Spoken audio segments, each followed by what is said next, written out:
Здравствуйте, уважаемый телезритель! Вы смотрите программу «Мордовский блок новостей», в которой новости из жизни Мордовии за февраль 2019 года будет комментировать искусствовед Виктор Борисович Махаев. Первая новость связана она с тем, что нашему аэропортному комплексу Саранска присвоен международный статус. 20 февраля об этом было издано распоряжение правительства России. Виктор Борисович, как у вас отношение к нашему аэропорту, как он изменился и как бы вы хотели, может быть, чтобы он выглядел в будущем? Отношусь с надеждой на то, что возобновится сообщение авиа с крупными городами, и с мелкими городами, и с поселками, потому что я помню начало 80-х годов, когда я оказался в Мордовии, и здесь очень активно было авиасообщение. Я, допустим, мог из Саранска слетать в Темников, а потом вернуться обратно. Там было летное поле, и все функционировало. А средние города, они по такой цепочке соединялись. По-моему, вот был такой маршрут из Белгорода до Саранска, потом до Казани, потом до Челябинска. Вот такой был самолет чешского производства, по-моему, на 24 человека. Прекрасное сообщение было. То есть все пользовались этим, конечно же. На юг летали на самолетах, больше, чем на поездах перемещались. То есть это вот такой вид транспорта. Вообще, надо сказать, что есть страны, где доминирует один вид транспорта. Это страны небольшие и средние. Наша держава должна иметь все виды транспорта, и чтобы они работали как бы сообща, дружно. То есть железная дорога, конечно же, авиасообщение, разумеется, судоходство, конечно, ну и автомобильный транспорт, разумеется. Вот это все должно в единой системе функционировать. Этой системы сейчас нет, к сожалению. И вот авиасообщение, оно такое какое-то очень скудное. Разумеется, все мы заинтересованы в том, что наш аэропорт работал на дальние рейсы, на ближние рейсы, разумеется. Вторая новость привязана к такому событию. 4 февраля в Самаре министр спорта Павел Анатольевич Колобков, министр спорта России, организовал совещание, на которое пригласил представителей городов-организаторов Самары и Саранска. От Саранска поехал Владимир Федорович Сушков. На совещании обсуждались дальнейшее функционирование стадионов, тренировочных площадок, временной спортивной инфраструктуры и так далее. Согласно постановлению правительства об этой концепции, в первом полугодии 2019 года стадион Мордовия-Арена будет передан безвозмездно в собственность Республики Мордовия. У Мордовии руководить этим стадионом будет та же управляющая компания, которая руководит стадионом «Старт». Всего за 5 лет на реализацию концепции наследия чемпионата будет из федерального бюджета предоставлена субсидия 1 300 000 000, из регионального бюджета 54 миллиона, а с 2024 года около 300 миллионов в год придется платить только из регионального бюджета, потому что полностью финансирование будет передано на региональный бюджет. Виктор Борисович, как вы считаете, нужно, чтобы наследие было прошедшего чемпионата освоено и реализовано? Как вы видите будущее нашего стадиона и других спортивных объектов? Вижу проблемное будущее, чрезвычайно проблемное будущее. Дело в том, что вот такие вот крупные международные состязания, такие вот имиджевые, они все убыточные.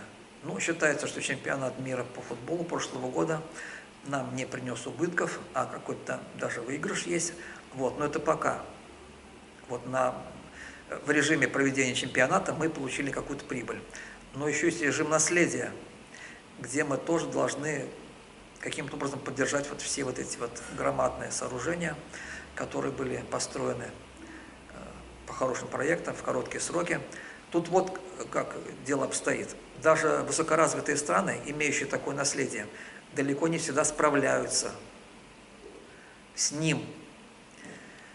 И очень много в Италии, во Франции, в Германии, в Америке подобных объектов, которые брошены, которые запущены. То есть они функционировали какое-то время, потом их поддерживали какое-то время. Вот. Ну сколько можно поддерживать? Прошло уже 20, 30, 40 лет, 50 лет. Вот. Они уже, может, не соответствуют каким-то требованиям. Вот. Они просто закрыты и брошены. И это в высокоразвитых странах. Ну и там бы считается, что вот такое мероприятие, как чемпионат мира, Олимпиада, это мероприятие такое одноразовое. То есть затратили на него деньги, провели, получили призы, отгремели фанфары, какое-то время как бы эксплуатировали вот этот объект, ну и все. И с ним можно уже распрощаться, потому что таких объектов в Европе, да и вообще в мире много. И на всех объектах невозможно проводить международного уровня соревнования. Их просто нет в таком количестве. Значит, какие-то будут стадионы в каких-то городах, которые будут выигрывать такие вот конкурсы, тендер на проведение. Вот, и там будет все это дальше вестись. Вот, а какие-то будут выбывать стадионы и города. Ну что ж поделаешь.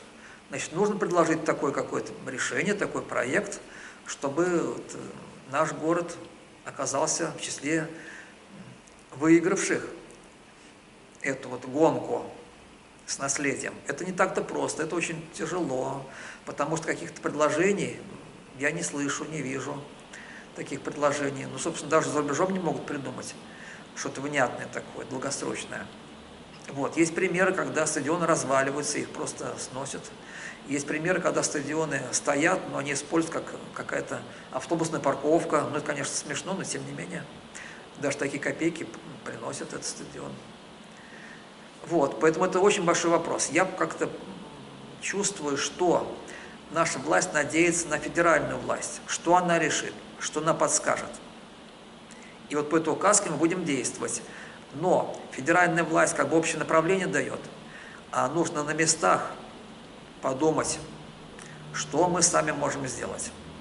В свое время, это было лет, по-моему, 7 назад, 6-7 лет назад, когда уже было принято решение о том, что будет тут чемпионат проходить, мы поняли, что будет построен громадный стадион, мы с самого начала со студентами стали думать, что может быть здесь после чемпионата. Вот такой вот какой-то колизей, такой вот бублик, такой громадный пончик, да, и там на 45 тысяч зрителей посадочных мест. Ну, конечно, можно половину разобрать, останется 20 тысяч зрителей, но тем не менее это будет такое очень вместительное сооружение. Что там может быть? И вот тогда мы придумали со студентами, что это может быть такой вот кампус спортивной академии. И вот все вот инфраструктурные объекты, которые требуются для такого вуза, они находятся вот внутри вот этого бублика. То есть аудитории, помещения для учебы, для спорта какого-то там, тренажерный и так далее, все вот там находится. Плюс у себя вот такое поле в распоряжении, где можно проводить чемпионаты, разные соревнования, учиться можно. Вот такое было предложение. Дело в том, что у нас педагогический институт, как известно, имеет такой физкультурный факультет. Вот. Но это для такой спортивного, такого столичного города как-то уже маловато. Так нам казалось тогда. Вот. И если бы можно было организовать такую спортивную академию и разместить ее после проведения чемпионата в этом Колизее, то нам казалось, что это такое решение здравое. Но это приниматься решение должно быть, конечно, на самом верху. Вот. Но потом скандал разразился с легкоатлетами, вот, и совсем нехорошо как-то стали воспринимать наш город в этом отношении, хотя провели чемпионаты, не было никаких замечаний. Вот. Но вот такая спортивная слава нашего города померкла. Ну и, конечно, никто уже спортивную академию тут организовывать не будет, к сожалению. То есть вот это такое решение, оно как бы уже ушло. Что еще можно предложить? Это очень большой вопрос. Это громадный вопрос. И еще 7 таких. Да, это очень громадный вопрос. Да. Ну, мы будем неоднократно еще возвращаться, с разных граней на него смотреть. Если этот вопрос был посвящен спортивным объектам, то следующий – объектам культуры и историческим. Осенью прошлого года наша с вами инициативная группа обратилась к региональной власти с пожеланием установить в Саранске памятник жертвам политических репрессий, как во многих городах России.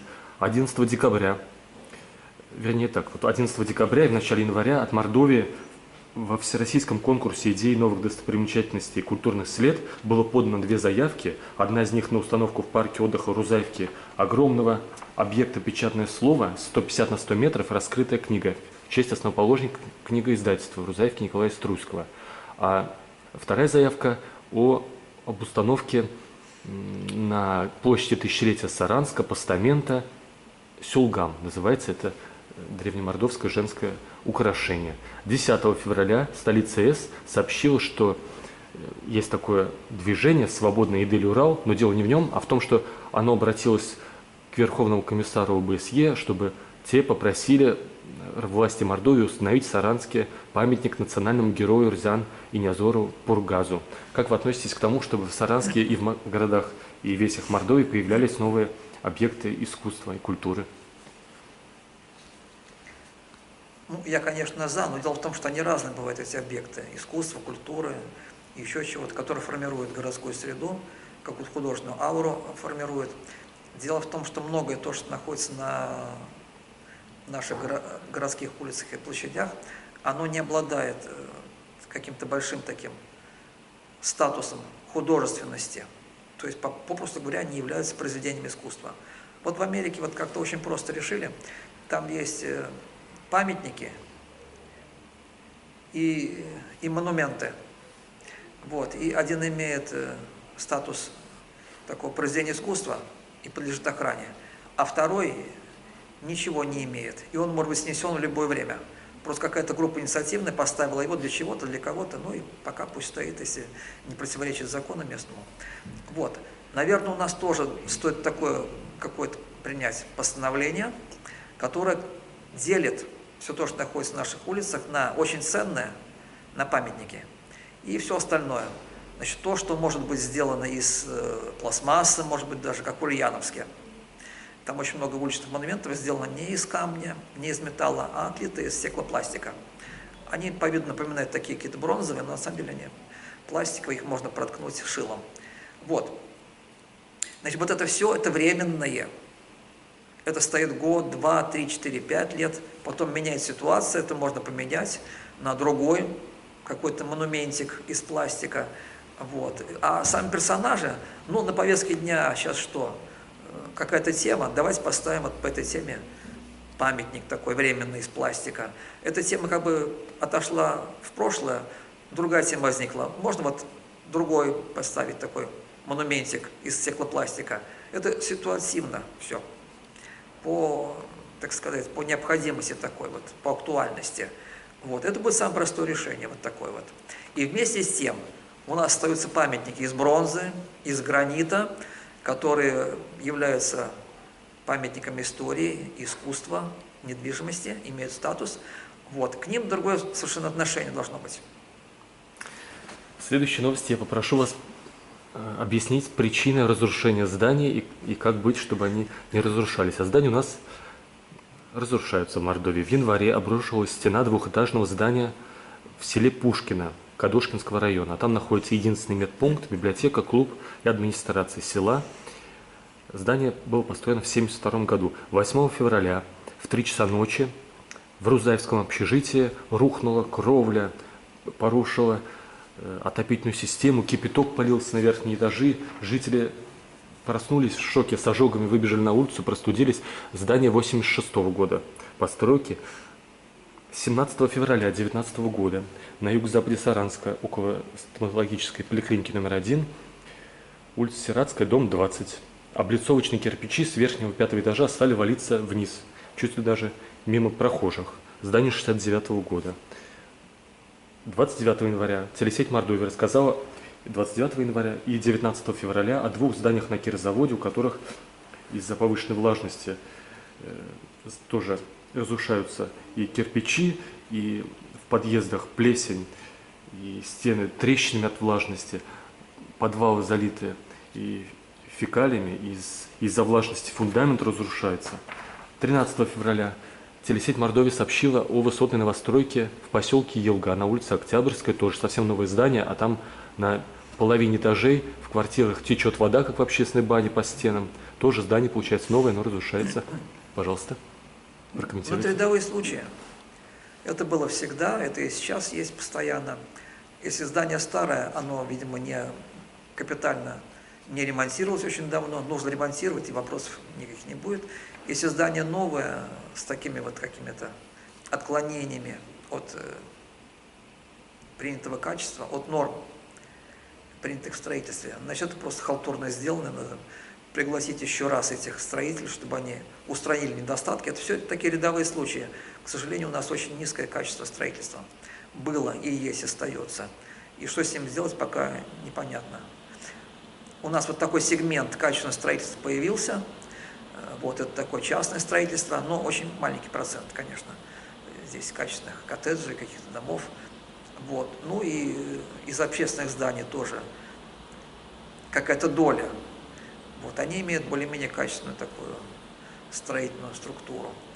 Вот. Все остальное, к сожалению, это так же, как в советское время, сделано очень халтурно.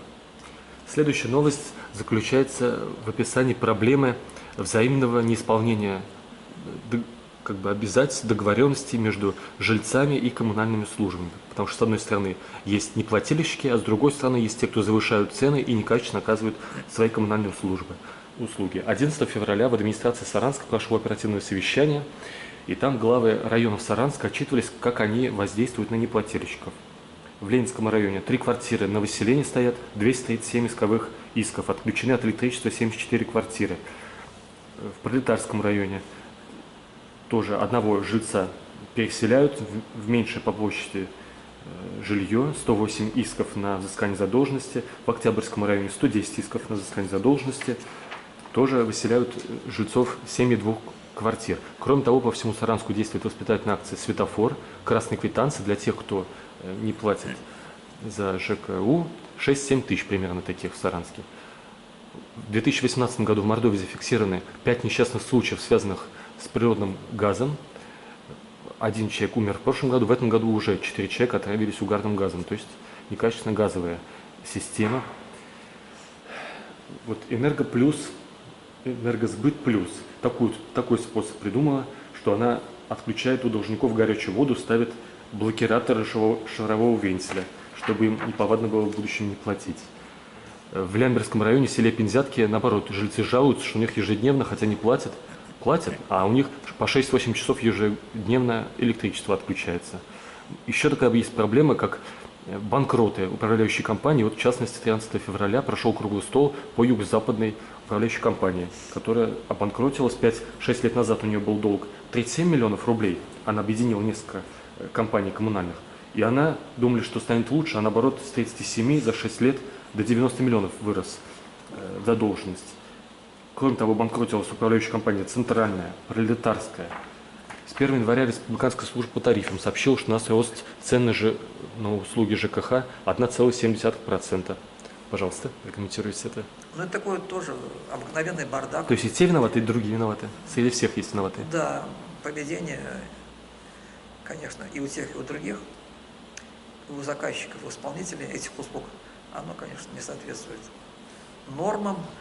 Вот, но если посмотреть на службы ЖКХ, то, разумеется, мы, наверное, переплачиваем треть, может быть, половину, потому что очень много услуг просто не предоставляется. Очень часто лифты стоят, и ты поднимаешься на свой 9-й этаж.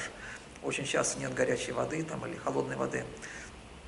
Ну, с электричеством перебоев вроде бы не было в последнее время, но вот это вот, ну и, разумеется, капитальный ремонт, какой-то вот уборка помещений и так далее, все это оставляет желать лучшего.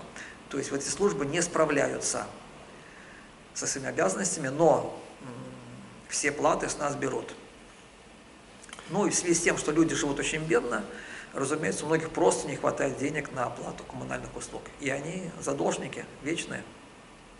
В следующей новости я прошу вас прокомментировать ход строительства нового жилья, социальных объектов в Саранске и в Мордовии, и вообще как из-за этого меняется облик города, и как вы относитесь к плану застройки Саранска. Потому что вот 6 февраля правительство Мордовии утвердило госпрограмму развития жилищного строительства и сферы ЖКХ. Там сообщается, что до 2025 года будет построено 2,5 миллиона примерно жилищного жилья нового. 22 февраля в столице ЕС министр строительства Мордовии очень подробно рассказал, какой будет план застройки города. И в юбилейном жилом комплексе все районы застраиваются, и в каких новых улицах, в новых кварталах будет новая застройка. Тоже интересно, он это все описал. На Севастопольской дом 55 долгострой был, в этом году его ведут в эксплуатацию. Будет доделан до конца года детский сад на улице Титова, на это выделили деньги. В Рузаевке на улице Горького ввели дом 60, тоже пятиэтажка новая. Сушков, Владимир Федорович 19 февраля с гендиректором Фонда содействия реформированию ЖКХ договорился о том, что будут выделены республике деньги на переселение людей из ветхого жилья в более новое. И в ближайшие 6 лет на это цели будут 3,2 миллиарда рублей выделено. 6 детских садов начнут строительство в этом году в Тенгушевском, Большеберезняковском, Рамадановском, Чаплинском, Лямберском районах и в Саранске на улице Татьяны Бибиной. Поликлинику, республиканскую онкологический диспансер будут достраивать. Детскую поликлинику номер 4 на Володарской. 5-этажный корпус для детской республиканской больницы начнут строить. Мы по объему выполненных работ в сфере строительства среди аутсайдеров в Приволжском федеральном округе и по объему сданного жилья, а по себестоимости, наоборот, мы 3-е место, то есть у нас очень дорогое жилье. В 2019 году 50 миллионов на улучшение жилищных условий 50 ветеранам будет выделено. Благоустройство в Инсарской, в Краснослободске, в Ордатве происходит. Как вы видите всю вопросов очень кипучую много деятельность? Нет, вопросов очень много. Ну, самый простой вопрос – детские сады. Угу. Что делать с теми детскими садами, в которых сейчас находятся административные функции и другие не детские учреждения? В центре города, например. Эти конторы, эти гостиницы будем отселять и заселять туда детский сад или как?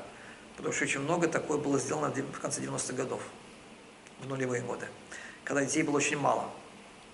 То есть у нас в структуре вот этого квартала, микрорайона, в середине находится не детский сад, а гостиница, или какая-то контора, или даже какое-то учебное заведение, типа факультета. И это противоречит структуре города, функциональной, очень сильно. Вот меня вот этот вопрос интересует. Что мы будем делать с этими бывшими детскими садами? Теперь, что касается отчетов по введению жилья, вот эти миллионы квадратных метров. Последние 25 лет принято, что в этих отчетах суммируется то, что построено за государственные деньги, то, что построено за частные деньги, многоэтажные дома, и то, что частник сам построил себе дом усадебный за свои средства. И получается, в общем-то, не такая плохая сумма, не такая плохая цифра по метражу. Вот, надо учесть, что где-то треть или даже больше, к половине приближается. Это доля, которую сделал сам частный застройщик. То есть из этих цифр надо вытащить третью часть или даже больше. Теперь, вот все эти программы социального жилья, они рассчитаны на то, что какой-то будет вот такой вот, ну, простой по архитектуре дом используется многократно. То есть то, что раньше мы называли типовым жильем. Сейчас такого типового дома нет.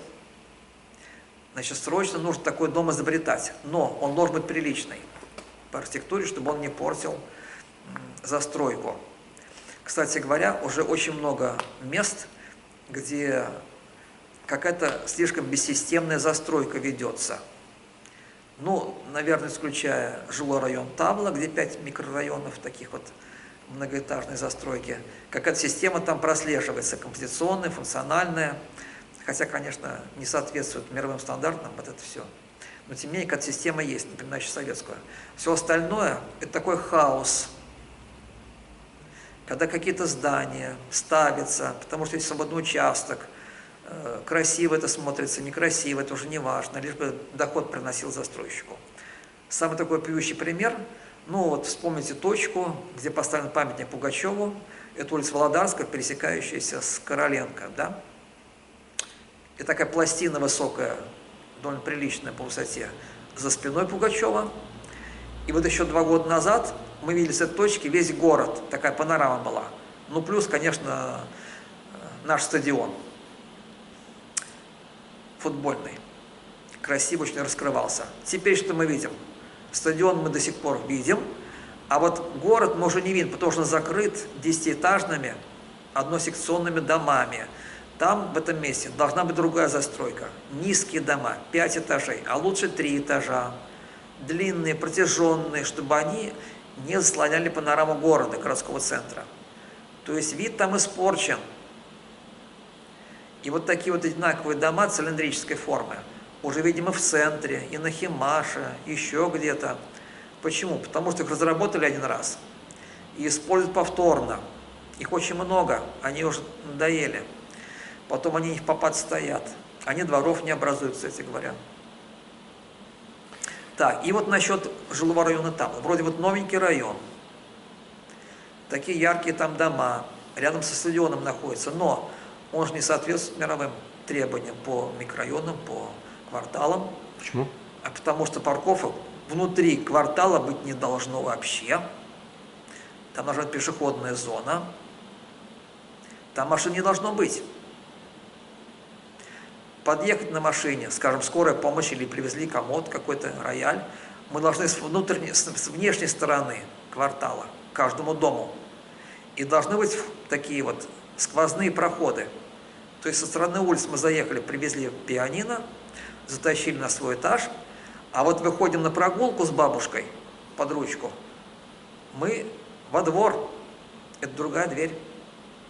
Вот. А парковки должны быть между микрорайонами, между кварталами. Это должны быть подземные парковки, а на них еще 2-3 этажа, надземные стоянки. Вот какая должна быть структура.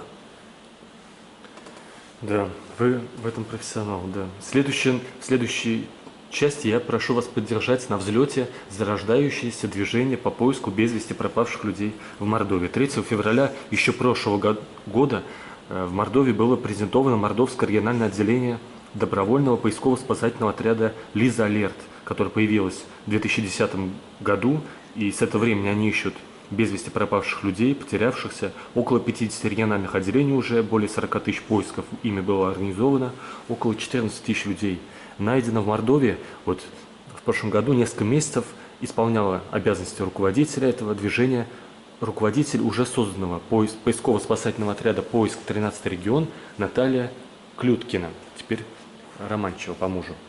Сама Наталья, как она заинтересовалась этой темой? У нее 15 ноября 2015 года пропал родной брат Александр Толоконцев, и спустя 2 года безуспешных поисков его, она в день его рождения создала в социальной сети группу «Поиск без вести пропавших людей», а потом эта группа переросла в то, что уже 20 человек ей помогают, и в прошлом году, 22 мая, была официально зарегистрирована ее организация «Поиск 13 регион».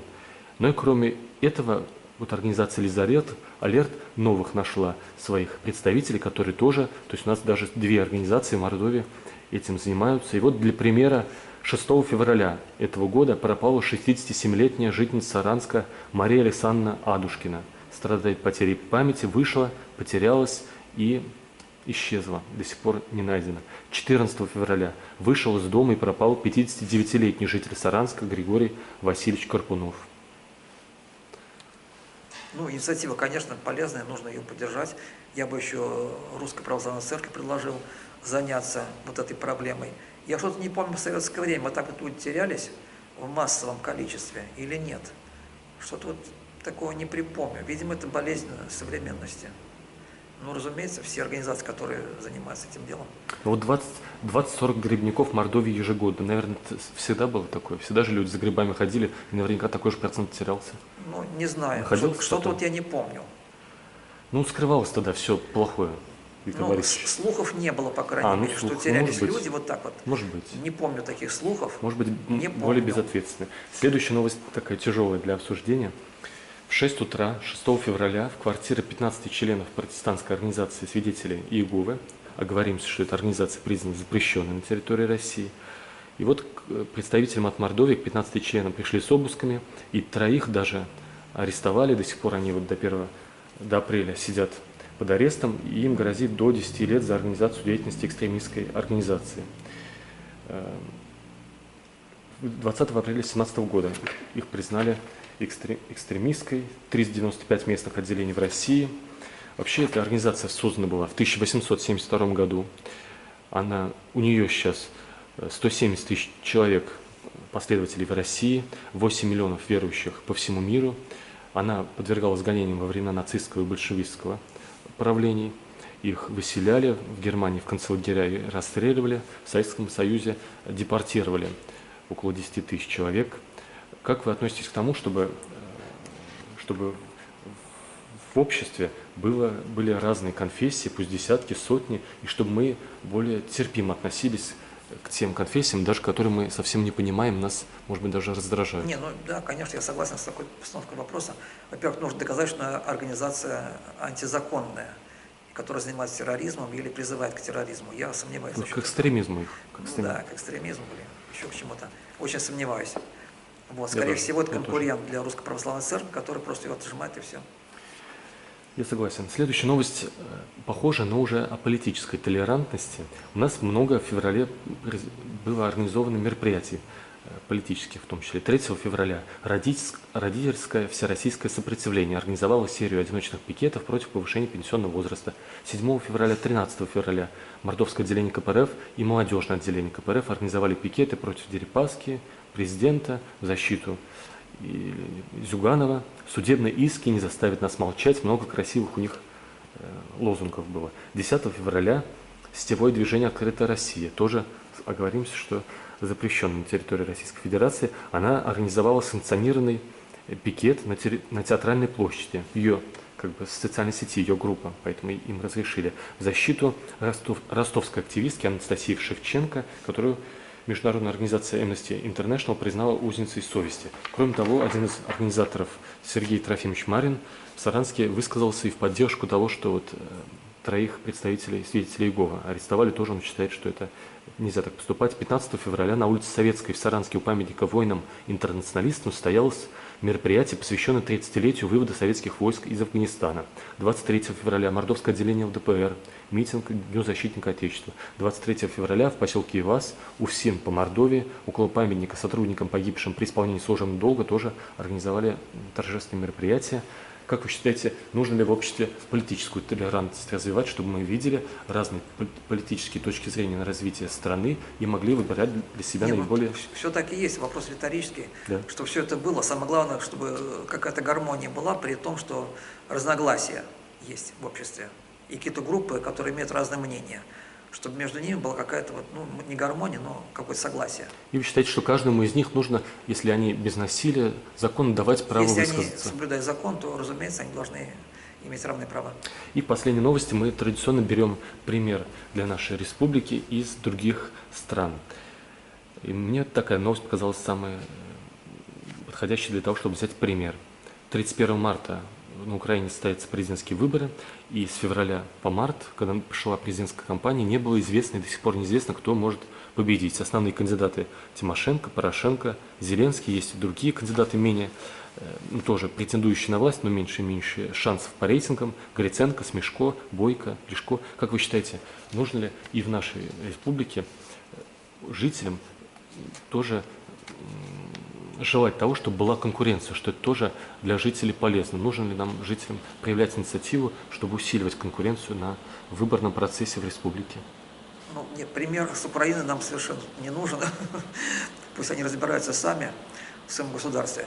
А то, что конкуренция должна быть везде, на всех уровнях, на местном, на муниципальном, на республиканском, на федеральном уровне, это никто не спорит. Так должно быть. А хорошо ли это, когда за несколько дней даже до выборов неизвестен победитель? Или это нарушает стабильность? Всякие бывают ситуации. Бывает напряженная, бывает спокойная. Им надо это пережить и выбрать достойного человека. Но, в принципе, это норма для демократического общества, когда до конца остается какая-то интрига. Нет, общество тоже может быть в спокойном состоянии или в взбудораженном состоянии. Спокойное состояние, конечно, хорошее, взбудораженное плохое, но всякое в жизни бывает. Уважаемые телезрители, я напоминаю, что в нашей программе «Мордовский блок новостей» новости из жизни жителей Мордовии за февраль 2019 года комментировал искусствовед Виктор Борисович Махаев. Спасибо вам большое. Спасибо.